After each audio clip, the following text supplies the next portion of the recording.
अभी आप देख रहे हैं कि इतनी बड़ी जंग-जुंग कोई नहीं होएगी। इसकी 2-3 वजूहात हैं।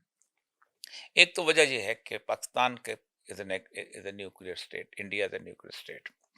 न्यूक्लियर वॉर के बारे में सूरत-ए-हाल ये है कि अगर आज ये दोनों छोटे-छोटे पीसेस बम भी चला लेते हैं, वो जो टैक्टिकल वेपन्स हुँ। होते हैं जो, तो इस दुनिया के अंदर इतनी बड़ा गुबार आ जाएगा जिसको कहते हैं न्यूक्लियर विंटर, के स्मॉग छा जाएगी पूरी दुनिया के ऊपर और 10% रोशनी सिर्फ आएगी और वो को 20 साल तक रहेगी, तो फसलें फसलें सब कुछ नहीं होगा। तो एक कुछ कहते हैं न्यूक्लियर फैमान, ये लोग एक तो ये चीज़ है कि वो बहुत मुश्किल है कि हमें न्यूक्लियर वेपन तक आने दें, दुनिया पूरी है।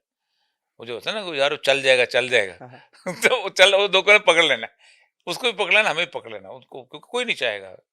अमेरिका की, जब आप कैलिफोर्निया में स्मोग आ गई, जब ऑस्ट्रेलिया में स्मोग आ गई, तो रह कैसा, एक तो ये। दूसरा ये है कि पाकिस्तान के साथ सबसे बड़ा मसला ये है कि चाइना साइलेंटली सपोर्ट कर रहा है इसको। वो आज भी उनकी इंडियन जो तजिया नगार भी यही कह रहे थे कि वो अगर साइलेंटली सपोर्ट करे तो पाकिस्तान फिर भी विन कर जाता है।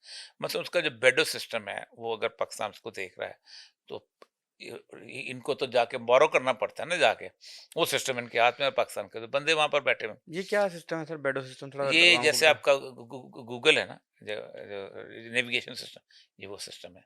ये अमेरिकन से लेता है, तो पाकिस्तान बेडो सिस्टम यूज इसकी कर। क्या सलाहियत है सर? इसकी सलाहियत ये है कि ये डीप इनटू द हाउसेस सारा वो देख लेता है। दूसरा ये है कि इसके पास ना सैटेलाइट डिस्ट्रक्शन की, चाइना के पास एक एबिलिटी है, जो कि बड़ी मुश्किलों को, आपको याद होगा चीन का एक तैयारा बड़ी मशहूर बात है ये, हाँ, तो अमेरिका ने बड़ा शोर मचाया था हाँ, उसपे। सियारा जो था वो खराब हो गया, तो उन्होंने जाके उसको अपने सियारे को खुद तबाह किया था। और बड़े अरसे बाद अमेरिका को पता चला, उन्होंने बहुत शोर बहुत मचाया शोर, क्योंकि उन्हें समझ आ गई थी कि अगर ये अपना त्यारा तबाह कर सकते हैं, साडा भी त्यारा तबाह कर सकते वहाँ हैं। ये चीज है। अब वो इसका मतलब है कि खला की बादशाह जी, खत्म हो गया। हुँ। दूसरी बात यह है कि जो अक्साई चीन का जो इलाका है, जो मनमोहन लाइन है, वहाँ पर इस वक़्त 3 साल पहले जो 2019 के बाद से लड़ाई शुरू हुई है, तो 1000 किलोमीटर उन्होंने स्क्वायर किलोमीटर ले लिया। अगर वहाँ चाइना अपनी बॉर्डर्स पे सिक्योरिटी ही फोर्सेस लगा देता है, तो इंडिया को यहाँ मसला बन जाएगा कि जगह। तो वो करेंगे ज़रूर, लड़ाई ज़रूर होगी। उसकी वजह ये है कि लड़ाई लड़ाई बेसिकली इंडिया पाकिस्तान के अंदर सिर्फ पॉलिटिकल पर्पस के लिए, इंडिया के लिए खास तौर पर पॉलिटिकल पर्पस के लिए हो रही है। तीसरी अहम चीज़ जो है, इंडिया को चुकाया हुआ है अमेरिका ने। गिलगित बल्तिस्तान वो इलाका है जिसके अंदर स्ट्रेटेजिक मिनरल्स हैं पाकिस्तान के। एक बलूचिस्तान है, एक ये वो।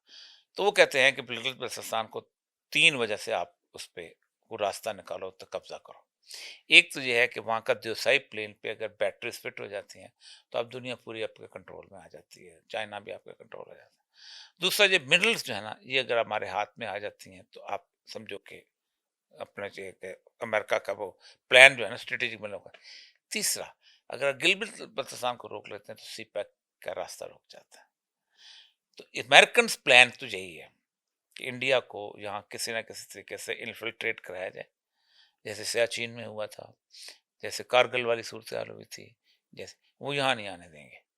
और यहाँ पर अगर बॉर्डर पे एक दफ़ा ओपन इंटरनेशनल बॉर्डर खुल गए, तो फिर बहुत बड़ा मसला हो जाएगा। पाकिस्तान का मुस्तकबिल क्या देखते हैं आप?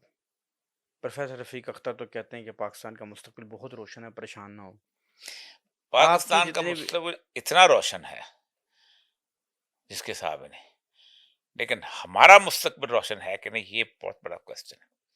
अल्लाह ने बार बार कहा जस्तब्दलून, जो बदल देता हूँ, कौमें बदल देता हूँ, नस्लें बदल देता हूँ।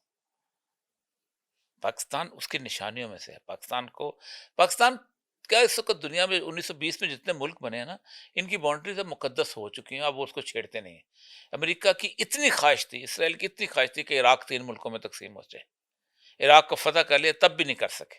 वो कुर्दिस्तान का कोना-सा लिमिटेड आज़ादी थी। उन्होंने एक दफ़ा छेड़ लिया ना, तो ये भेड़ों का छत्ता है, छिड़ जाएगा। कल भी मैंने एक साहब को इंटरव्यू देते हुए कहा था, अडवाणी के पास मैं खाना खा रहा था, तो एक बहुत बड़े साहब उनके बहुत, वो भी साथ बैठे हुए थे, एक्स प्राइम मिनिस्टर। तो उन्होंने मुझे कहा कि मेरा तबसरा बताइएगा नहीं। मैंने नहीं बता रहा, लेकिन मैंने मेरे हवाले से ना बताइएगा। तो उन्होंने कहा हमें पता है कि पाकिस्तान की सालमियत बहुत इंपॉर्टेंट है, क्योंकि अगर पाकिस्तान की बाल्कनाइजेशन पाकिस्तान के टुकड़े होना शुरू हुए, तो इंडिया के ऑटोमेटिक शुरू हो जाएंगे, हुँ, हुँ, हुँ। फिर रुकता नहीं। आपका पंजाब अलहदा हुआ, तो वो पंजाब रहेगा उनके पास। नहीं रहेगा, आपका राजस्थान है वो उनका रहेगा उनके नहीं साथ। रहेगा। आपका कश्मीर रहता वो तो रहेगा। फिर सबसे बड़ी बात ये है कि पाकिस्तान और इंडिया इस खत्ते को बेसिकली इसकी सरहदों को जो सैंक्टिटी मिली हुई है वो फौज की वजह से मिली हुई है। आप मूव नहीं कर सकते। जिस दिन वो फौज हट गई तो फिर तो काबुल का बंदा जाके कश्मीर में लड़ेगा।